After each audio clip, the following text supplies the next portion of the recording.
this car's due to him today, and Cornell Brewer is just handing over the M2 to us. Cornell, it's been a pleasure. Been an excellent salesman. Thank you very much. Look forward to taking the car out. Keys. Thank you very much. Enjoy the car. So this is our new M2. We've ordered it with the dual clutch gearbox. So it's got DCT, electric seats, Harman Kardon, colours mineral grey. As you can see, there's a lot of wheel arch gap which needs to be fixed. The wheels are probably quite far in the arches as well, so that can be fixed with some spacers or aggressive set of wheels. So obviously we've got some good plans for this car. We'll be fitting the Eventuri intake, the M4 carbon strut brace, some KW suspension, some 660 design wheels, and a Super Sprint exhaust. And after we've done that, we'll probably develop an intercooler for it and a few other bits.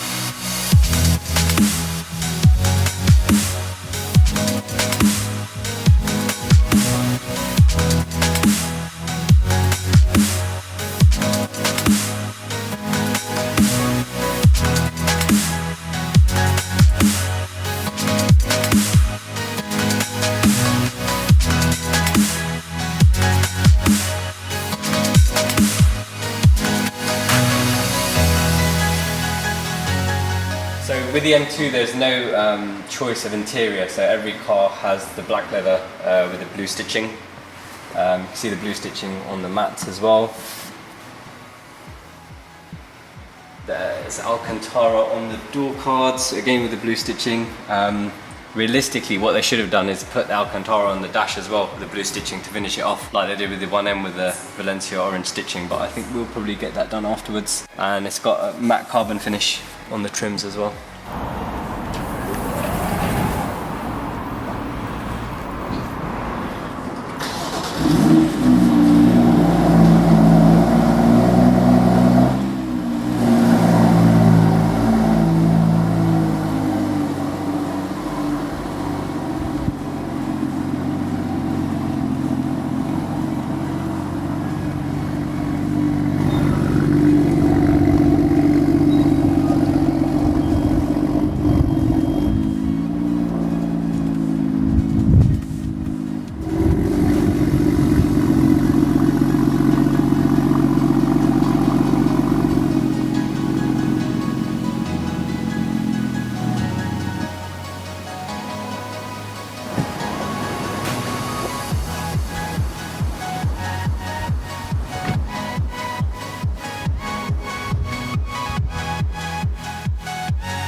So initial impressions of the M2 are, initially I can feel that the steering turns in slightly better than the M3.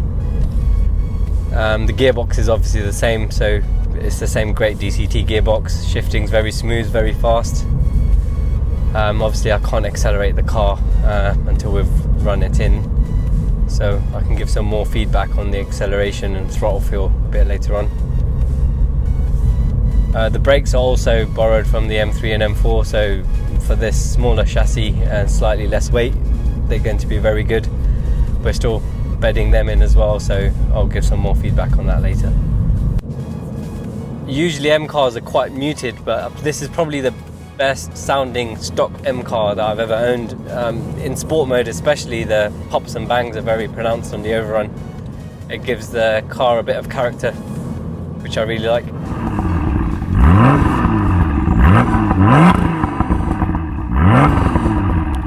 Initial thoughts on the suspension is that it's very compliant, even over typical English B roads, which aren't the best surface.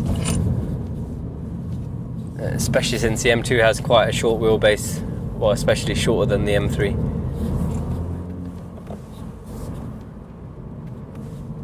Looking forward to running the car in so we can actually open it up and see what it can really do. But the car feels very well balanced. The reason why we've gone with the M2 as our next project car is because of the looks. It's very wide, it's got flared arches, which harks back to the 80s. That's why we have the E30 M3 in the back, which I guess is this car's great-grandfather. Also because the car has M3 and M4 running gear, the brakes, the wheels, the suspension, a powerful and torquey engine mated with a DCT gearbox, we think is going to be a lot of fun. The press have been raving about the car.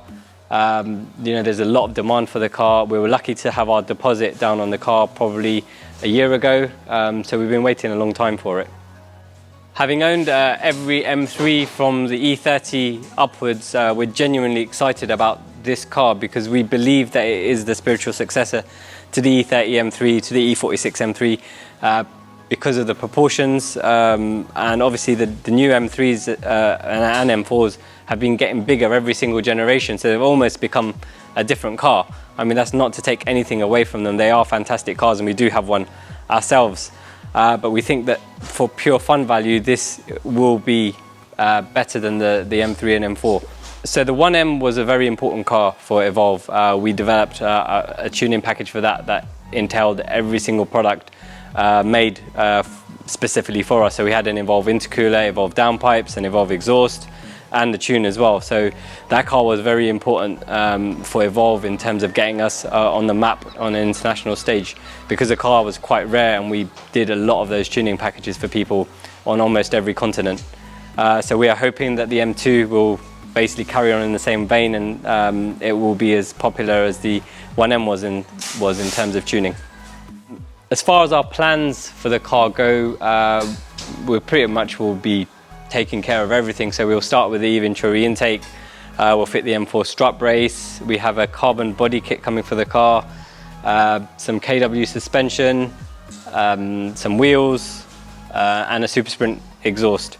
Also further down the line, we hope to have a GTS inspired bonnet for the car and a carbon roof with the same indentation in the middle as the M3 and M4 does. So we're quite excited about the project, and we think that once we finish with the car, it's going to look pretty cool and a little bit different from the normal M2.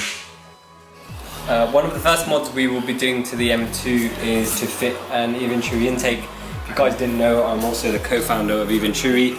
Unfortunately, fortunately, or whichever way you want to see it, we're selling so many of these and we have so many pre-orders that I don't actually have one I can put on my car right now.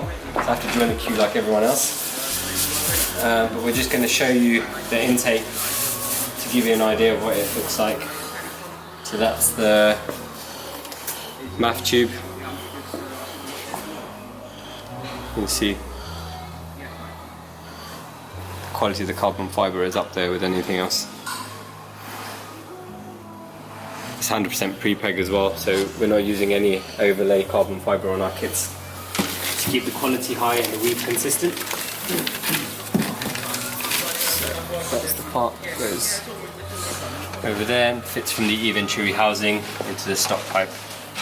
So it follows the same path as the stock, but it's rounder rather than kind of rectangle, which the stock one is.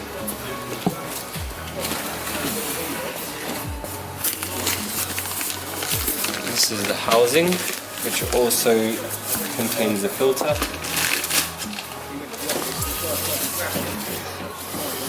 And the bracket.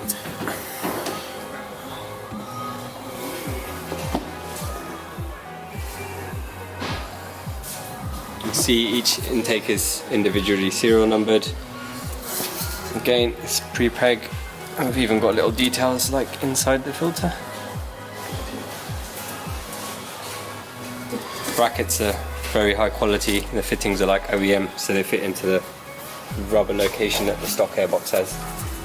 So this will fit facing that way, and I know what you guys are thinking, it's facing the wrong way, it's got no cold air feed. But we'll show you that in fact it does.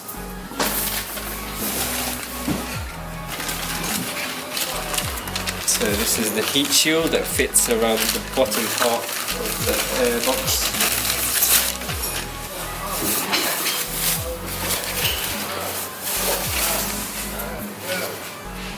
We decided not to make this piece out of carbon to keep the cost down.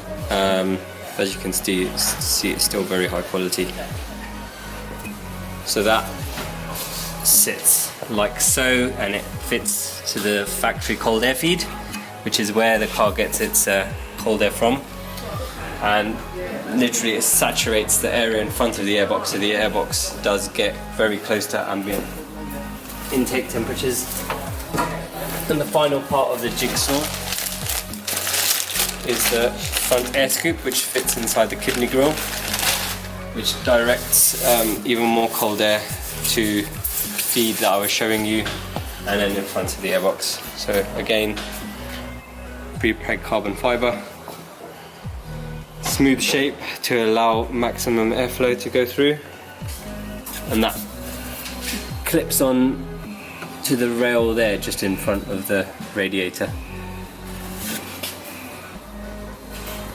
If you're interested to see how the airflow works, we have made a CAD animation showing you the airflow from the front of the car and into the airbox.